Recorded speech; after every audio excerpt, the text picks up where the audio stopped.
So if you clicked on this video, you're probably stuck in a similar situation that I was in a couple years ago, where you're curling 15 to 17 kilos and your biceps are constantly sore, but you're not actually seeing that much progress in them. You're stuck around 15 inches. That's because you're not giving much consideration to strength curves and exercise variation.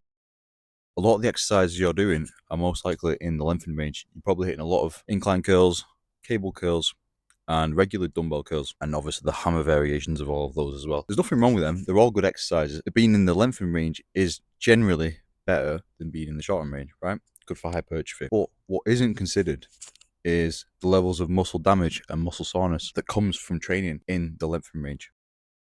So training all your exercise in the lengthened range creates all that soreness and a good stimulus for growth, but it also makes it really hard to recover from.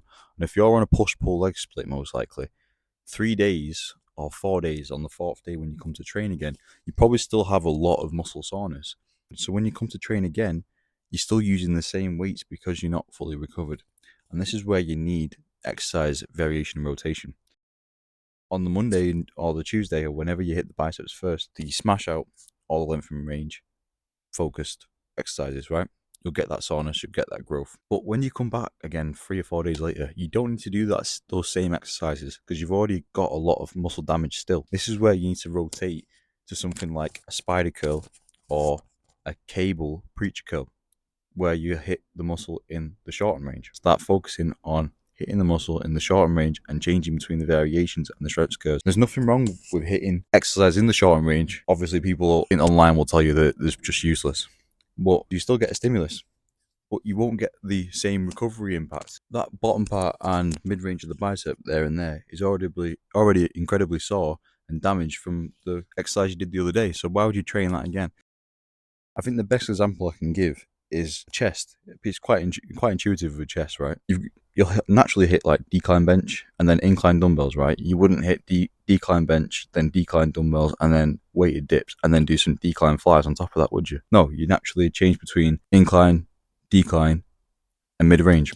And I think this is the same thing for training biceps and triceps, right? You can't just constantly train lengthened range. Most exercises for arms tend to be lengthened range focused, right? So when you do dumbbell curls, the hardest point is when your arms are 90 degrees to the floor, when the bicep isn't fully contracted.